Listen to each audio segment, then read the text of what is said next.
To the outside world, my wife and I were the model couple.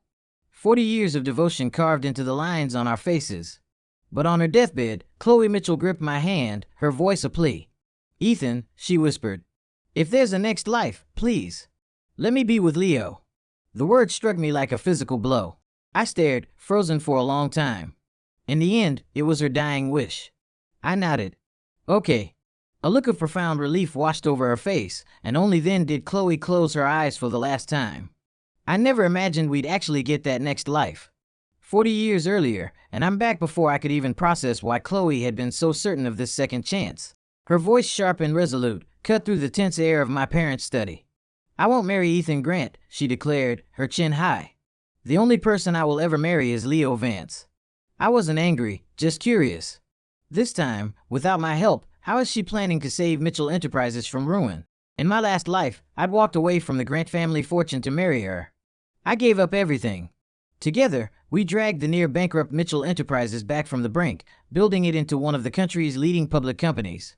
We were the power couple everyone looked up to. The media never touched us. Not a whisper of scandal, not even a public argument. A lifetime of partnership. As she lay dying, I foolishly thought I was the one she couldn't bear to leave. But then, with a final surge of energy, she'd fumbled in the drawer of her bedside table and pulled out a faded photograph of Leo. Her hands, frail and weak, trembled as she held it. A soft, watery tenderness filled her clouded eyes as she gazed at the image of a much younger Leo Vance. I sat beside her, my body rigid, a block of ice. "Ethan," she'd said, her voice thin as paper, "in the next life, please give your chance to Leo. Let us have the love story we were meant to have." A stone lodged itself in my throat. I couldn't speak. Our children, standing around the bed, urged me to agree. It was her last wish after all. Chloe's eyes met mine, unwavering. "Ethan, you come from a dynasty. You have a brilliant future ahead of you. But Leo, he has nothing but me." Her voice cracked. "I've been a good wife to you.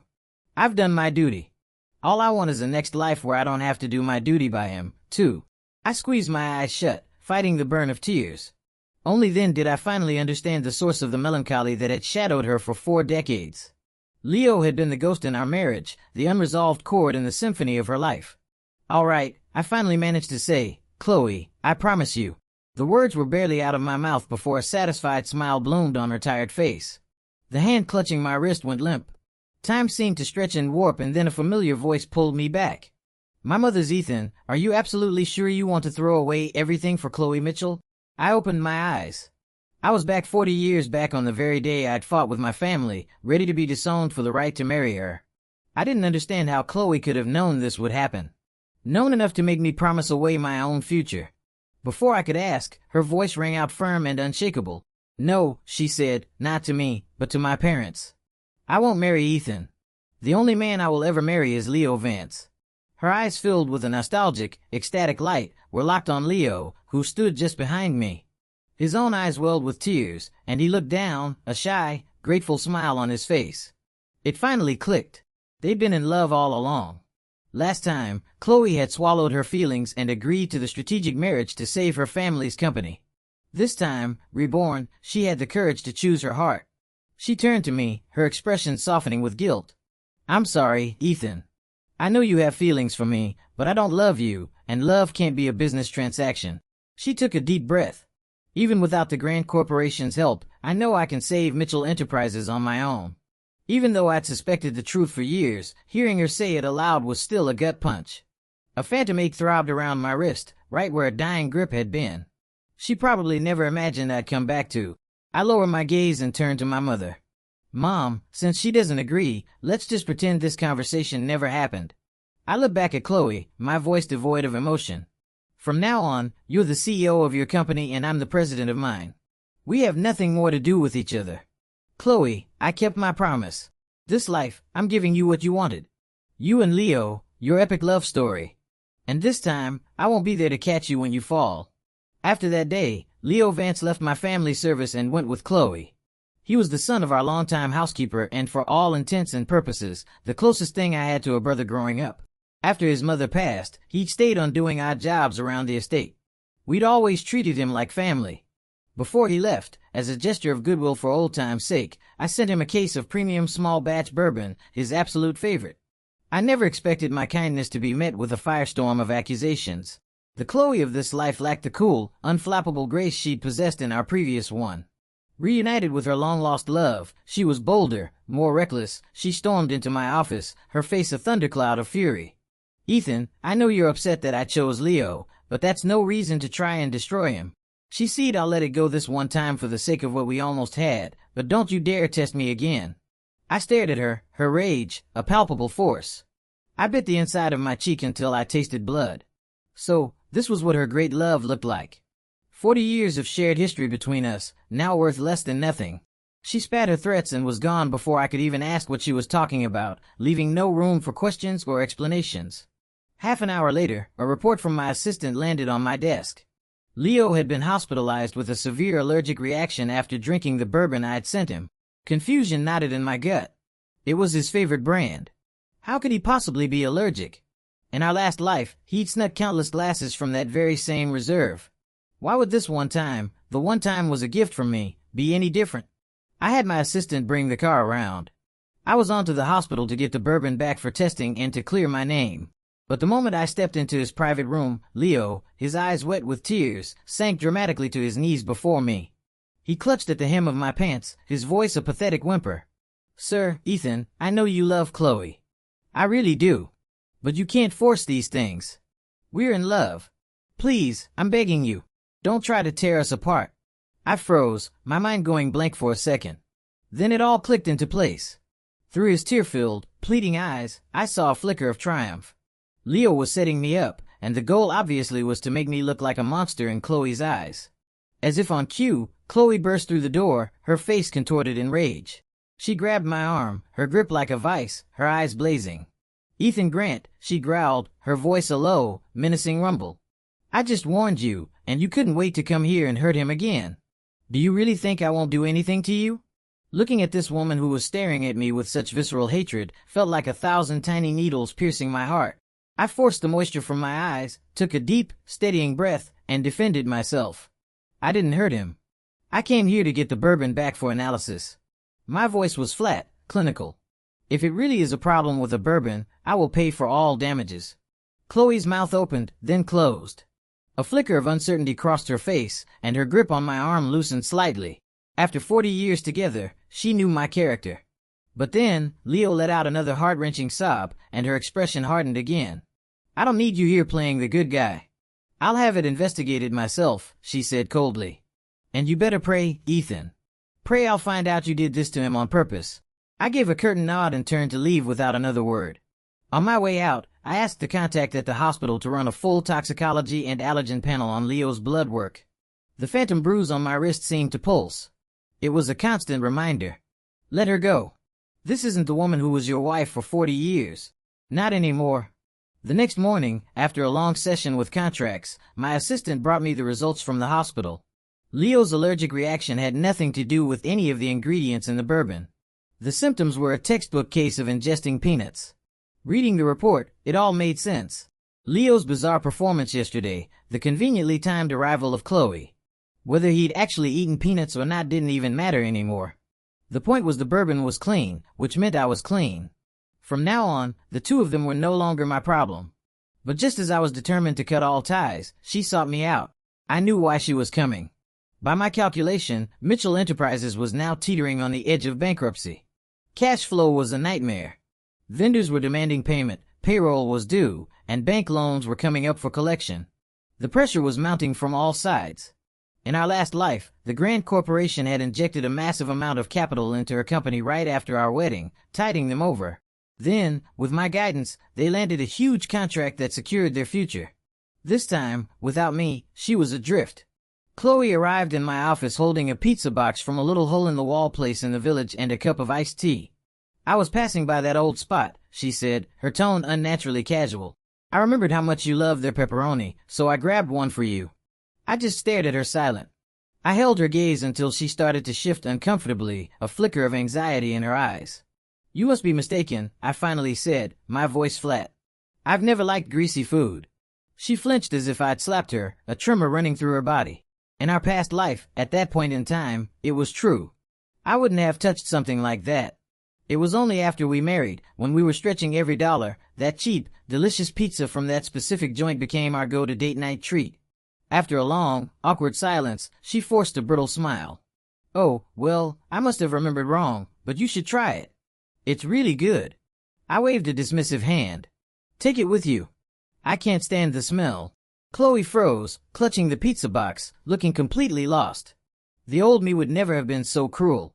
No matter how much I disliked something, I would have taken it just to save her face. The old me had molded all my tastes and hobbies to match hers, desperate to find more common ground.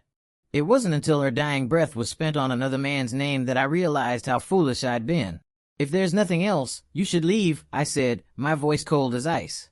You're the CEO of Mitchell Enterprises. It doesn't look good for you to be hanging around the Grant Corporation's offices.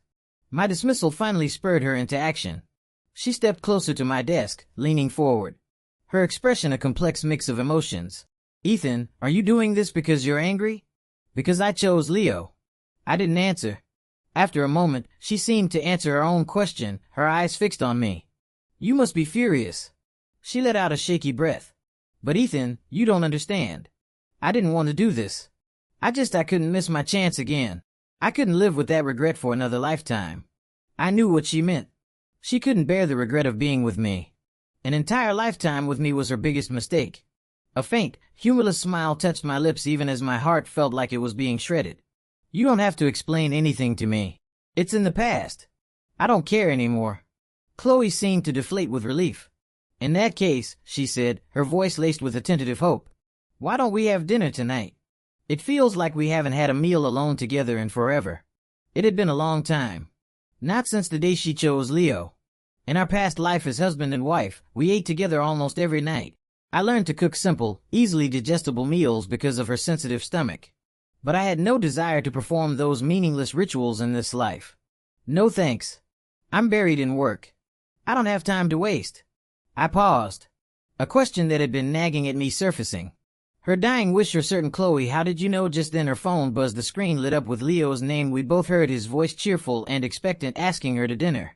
Froze for a fraction of a second, her eyes darting to mine. After a long silence, she accepted his invitation, and the question I was about to ask died on my lips. After that day, I didn't see Chloe for a long time. I heard through the grapevine that she was making the rounds, pleading with banks and private equity firms for a loan, but with little success.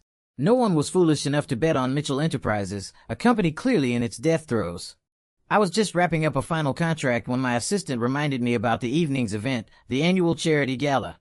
When I arrived, the ballroom was already packed with the city's elite. I spotted a familiar figure moving restlessly through the crowd.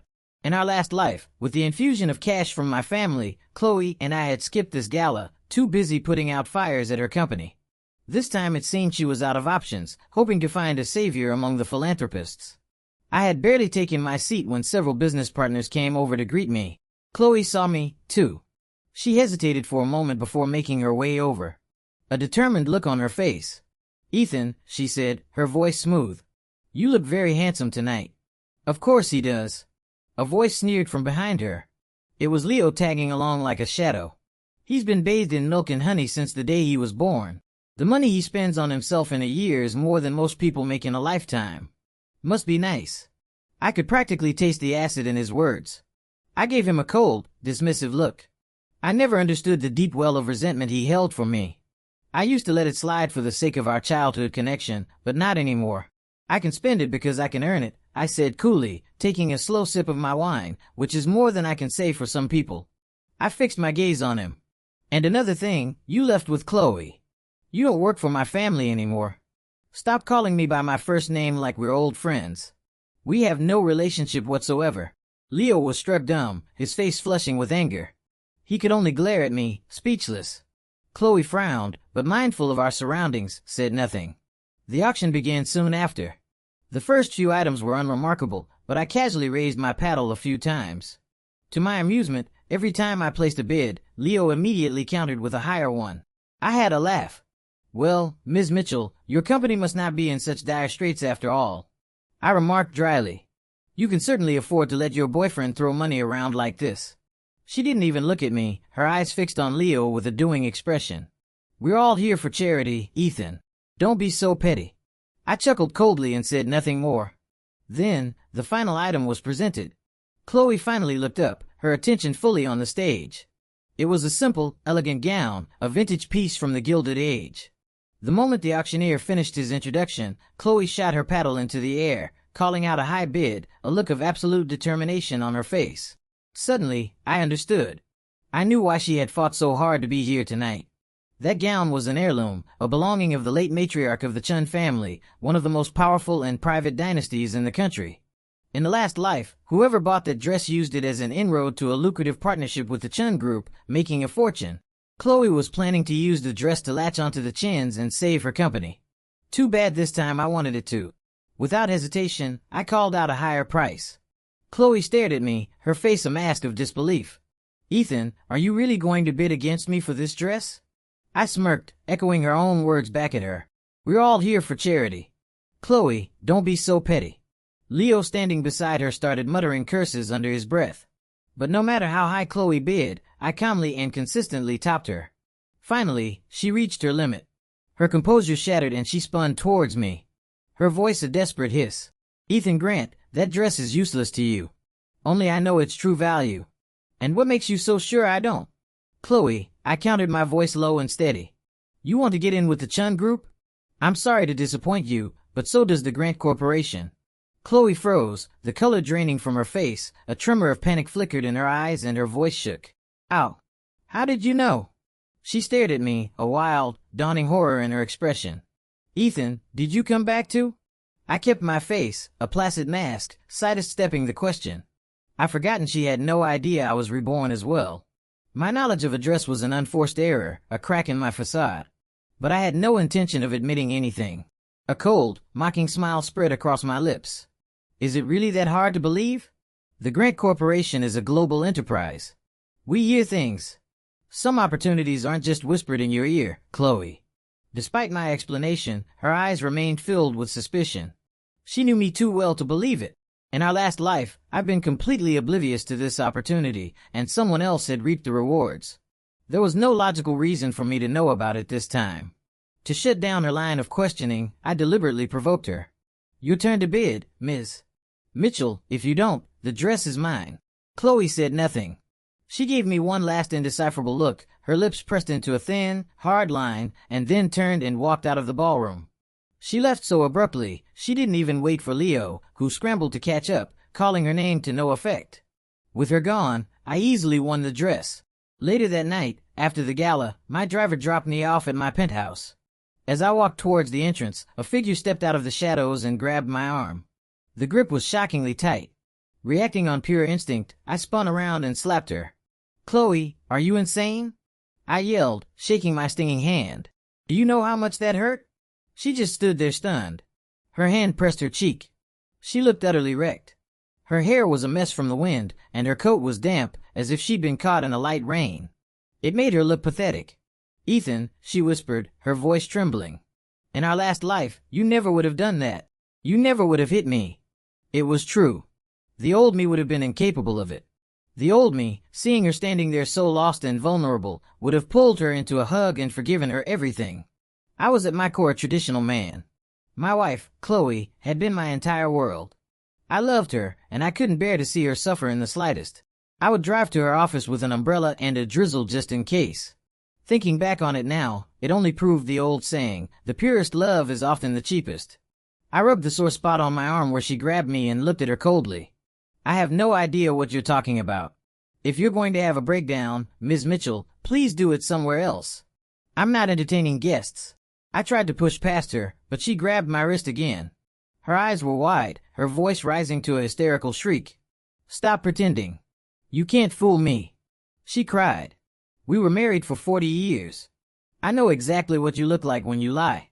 I thought I was completely over her, but hearing her say those words, 40 years stirred something deep inside me.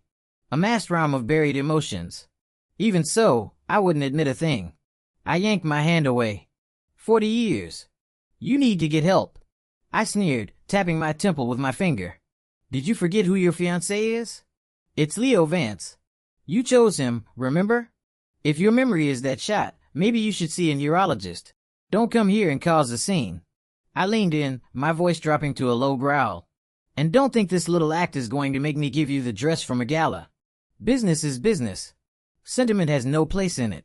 With that, I pushed her aside and went inside, locking the door behind me.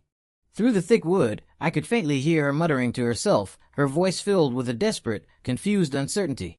Could I really be wrong? No, it can't be. If Ethan didn't come back, this is all too much of a coincidence. Ethan, you just wait. I'll expose you. I'll make you admit who you are. I paid no mind to Chloe's unhinged ramblings. Even if she knew, what did it matter? As long as I denied it, she had nothing. A few days later, on behalf of the Grand Corporation, I reached out to the Chun Group. To my surprise, the person they sent to meet with me was none other than the heiress herself, Audrey Chun. In my past life, she was something of an icon to me. Not only had she built the Chun Group into the nation's top conglomerate, but she had also dominated the international market. That evening, I received a text from Audrey. She had booked a table at a private restaurant and invited me to dinner. When I arrived, I was startled to see Chloe across the room. She was dining with a group of potential investors, clearly pursuing another lifeline for her company. "See someone you know, Mr. Grant?" Audrey asked, noticing my distraction. Her voice was calm and low, pulling me back to the present. I gave her an apologetic smile. "Sorry, I thought I did. My mistake." Audrey didn't press the issue, simply leading the way to our table.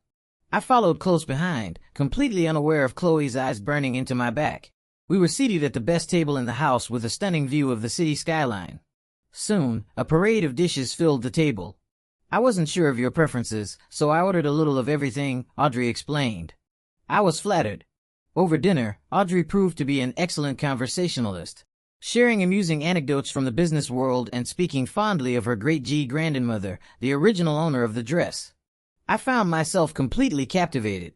When the main courses arrived, I fell into old habits, a rhythm ingrained over 4 decades. I had a bowl of clear soup before the meal, then a small portion of rice, and finished by mixing the last of my soup with the rest of the rice. It was a terrible habit I'd picked up from Chloe. Her stomach was sensitive, and she often ate her rice this way. Over time, I'd unconsciously adopted the same bad practice. "You know," Audrey said gently, "eating rice soaked in soup like that isn't great for your digestion. You might want to cut back." My head snapped up. My gaze instinctively shot over to Chloe's table, and my eyes met hers. A flash of nostalgic delight lit up her face. It felt like a chain I needed to break. "You're right," I said to Audrey, my voice firm. "This is a bad habit I need to get rid of." Without another thought, I picked up my bowl and dumped the soupy rice into a nearby waste receptacle. From the corner of my eye, I saw the light in Chloe's expression shatter. Having dealt with that, I turned back to Audrey, who placed a piece of carrot on my plate. "Carrots are great for your skin. You should have some." Just as she said it, Chloe appeared at our table, unable to restrain herself any longer. She looked at me, her voice filled with a faux intimacy. "Ethan, you hate carrots. You don't have to eat that." But I'd already picked up the piece with my fork and put it in my mouth, chewing thoughtfully. "What a coincidence seeing you here, Miss Mitchell," I said, my tone breezy. "But we don't know each other well. It's perfectly normal that you wouldn't know what I like to eat." I turned to Audrey with a charming smile. "Actually, I love carrots. I was born in the year of the rabbit, after all." The line made Audrey laugh, a soft, genuine sound. She placed another piece of carrot on my plate. I ate it without hesitation. It was strange. For 40 years, I despised them. Now, they didn't taste so bad. Seeing Chloe just standing there frozen, Audrey asked, "Is this a friend of yours, Mr. Grant? Should we add a chair?" I didn't hesitate for a second, my mouth still half full. "Not a friend. A business associate at most." The words hit Chloe like a physical blow. Her mouth hung open, but no sound came out. She stood there, frozen, pure terror washing over her face, erasing the desperate hope that had been there moments before. "Impossible," she muttered, shaking her head. "Ethan, you wouldn't treat me like this. And you would never ever eat carrots." Chloe's interruption did little to spoil the rest of my dinner with Audrey. I didn't spare her another glance for the rest of the meal. When we were finished, I felt pleasantly full. I declined Audrey's offer of a ride, deciding a slow walk home would do me good. To my surprise, she offered a walk with me. On the way, we passed through a neighborhood bustling with food trucks. My stomach was full, but my eyes were hungry. I swallowed hard, a fact Audrey didn't miss. She laughed and pulled me towards the lights and smells. At my suggestion, we picked up a few things from different vendors. I tried to restrain myself, but we still ended up with a small feast. In the end, I could only manage a few bites of each item. Without a word, Audrey started finishing my leftovers, even taking a few bites from the half-eaten gyro I was holding. I felt a sudden rush of heat to my face. "Yep. You should probably just throw that away," I stammered. "It's not very sanitary." I thought I heard a soft chuckle. "A handsome man like you, Mr. Grant. I'm sure your leftovers are perfectly clean," she teased. "We could probably auction them off for a fortune." Her playful comment made me blush even harder, and I quickened my pace home. A long shower barely managed to cool the strange fluttering in my chest. I had just gotten into bed when my phone rang. "Ethan, it's Lindsay. Can you come to the bar? Chloe's really drunk. She's asking for you to pick her up." I knew Lindsay. She was a mutual acquaintance from our social circle. I didn't mince words. "Lindsay, you know perfectly well who her fiancé is. That's a call you should be making to Leo Vance." "Not me," I said flatly. "If Chloe's drunk, let Leo take care of her. I'm sure that's what she really wants." Before I could finish, I heard Chloe's voice, raw and desperate, screaming in the background. "Ethan, I want you. I only want you to come get me. It's been so long since you made me your hangover soup."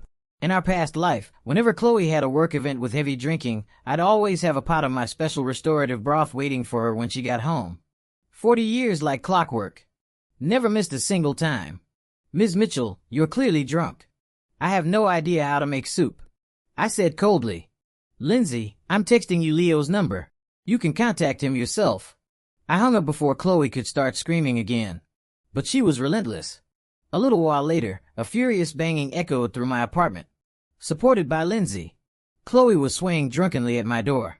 I tried to ignore it, but the noise was incessant, and I could hear my neighbor starting to complain. The moment I opened the door, Chloe, her eyes red and swollen, stumbled forward and collapsed onto the floor in front of me. I did nothing. I simply took a step back, creating distance. She looked up at me in disbelief, her lips trembling. "Ethan," she whispered, her voice cracking. "You won't even help me up. You're just going to watch me fall. What did you expect? I told you we have nothing to do with each other." I crossed my arms, my expression impassive. "If that's all you came here to say, you can leave now." My coldness seemed to finally break her. Her face went pale. "Ethan, after 40 years of us, can you really be this cruel?" I let out a short, sharp laugh. 40 years, Ms. Mitchell, you must be hallucinating. I'm not even 30 yet. What 40 years are you talking about? Instead of indulging in these fantasies, you should probably be more concerned with how you're going to save Mitchell Enterprises.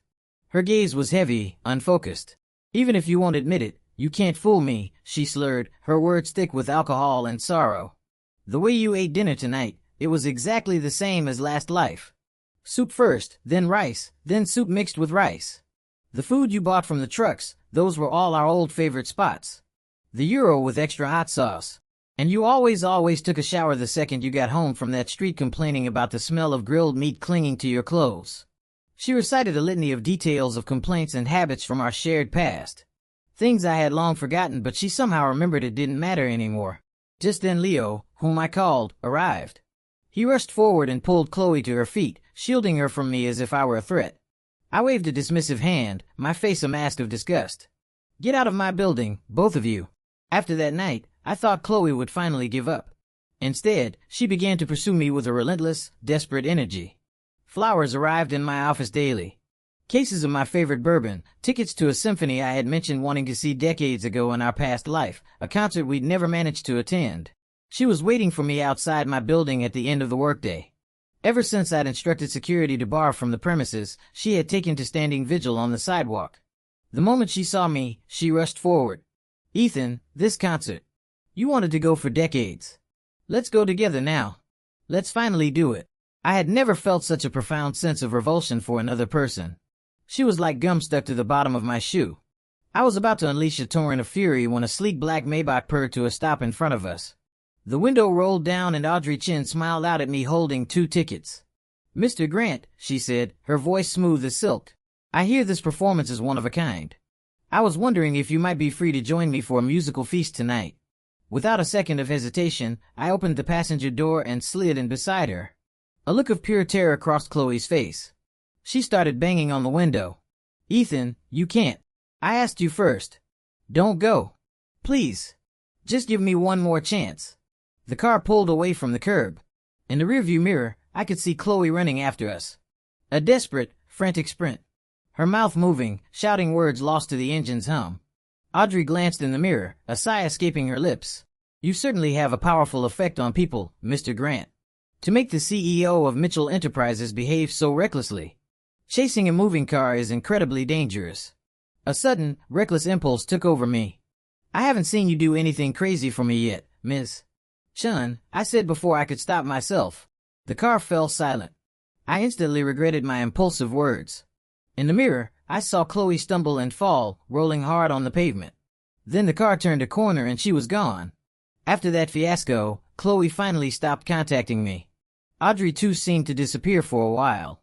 Then, unexpectedly, Leo Vance asked to meet me at a coffee shop. His hostility was a palpable thing radiating across the small table. Ethan Grant, you're the heir to a fortune. You have everything, he began, his voice dripping with resentment. Why can't you just leave Chloe alone? She chose me. Can't you just let her go? I took a calm sip of my coffee. I couldn't believe his audacity. You should be saying this to Chloe, not me. If you could convince her to stop harassing me, I would be eternally grateful. My sarcastic reply finally made him snap. He slammed his cup down, jealousy, twisting his features into an ugly mask. She only bothers you because of who you are, because of your money. The person she loves is me, not some soulless corporate suit like you. I pressed my tongue to the roof of my mouth, a cold, mirthless smile playing on my lips. I finally understood his deep-seated animosity. It was pure insecurity. He was terrified Chloe would regret her choice and come back to me. So, you deliberately ate peanuts to fake an allergic reaction and make me look like the bad guy? I stated, my voice dangerously quiet. And when I came to the hospital, you put on that pathetic little show to win her sympathy. My eyes narrowed. Leo, I thought of you as a brother and you spent all this time plotting to frame me. He wasn't ashamed. You looked proud. So what if I did? As long as Chloe loves me, I'll do whatever it takes. Is that right? So you played me for a fool. The voice was not mine. It was cold, sharp, and familiar. Leo whipped his head around and the color drained from his face. Chloe was standing right behind him, her expression glacial, her mouth twisted in a snarl of fury and disgust. It was all a lie. She swayed on her feet as if the weight of the revelation was too much to bear. The memory of the cruel, cutting words she had thrown at me because of his deception must have flooded back, and she bit her lips so hard I was sure it would bleed. I was such an idiot, she whispered, her voice cracking. For a man like you, I threw away the person who loved me unconditionally for an entire lifetime. Her eyes were shattered, completely devoid of light. I sighed, pushed my chair back, and walked past them out of the coffee shop, leaving them to their wreckage. This time, Chloe had no ground left to stand on. No way to try and win me back. Faintly, I heard Leo's desperate, pleading voice. Chloe, believe me, it was only because I love you so much. I was scared of losing you. You always had Ethan in your eyes, but you're supposed to be mine, only mine. I didn't see Chloe for a long time after that. I'd hear snippets of news about her at industry events. She fought tooth and nail to save Mitchell Enterprises, but without my help, it was a losing battle. The company eventually filed for bankruptcy. With no money left, Leo's declarations of undying love vanished. He embezzled what little was left and tried to flee, but Chloe reported him to the police. He was sent to prison. Years later, Audrey and I were married. One afternoon, while I was accompanying her to a prenatal checkup, I saw her, Chloe. She looked disheveled, her eyes wild and unfocused. She saw me, too, and her gaze dropped to Audrey's swollen belly. In that instant, she seemed to break into a million pieces. Tears streamed down her face as she mumbled to herself, though her words were meant for me. Ethan, this time, why did you let me go? Why didn't you save me? Ethan, you came back. Why didn't you tell me, Ethan? Please, just give me one more chance. Forgive me. Please. I sighed and walked over to her. How did you know we'd be reborn? I asked quietly. She looked at me with a hollow, vacant stare. It was fate, I guess. I don't know. If I could do it all over again, I'd hold on to you so tightly. I'd never ever let you go. A pair of orderlies came down the hall and gently but firmly escorted her back to her room. As they led her away, I heard one of them mention increasing her medication to manage her condition. Audrey came out then, holding a bottle of prenatal vitamins, and took my arm carefully. What are you looking at so intently? I shook my head, a real smile spreading across my face for the first time in what felt like a lifetime. Nothing. I was just thinking about when you'd be done. I missed you. Audrey's face lit up, a brilliant, radiant smile that could outshine the sun. She looked at me with an expression of such profound love. It felt like she would give me the whole world if I asked.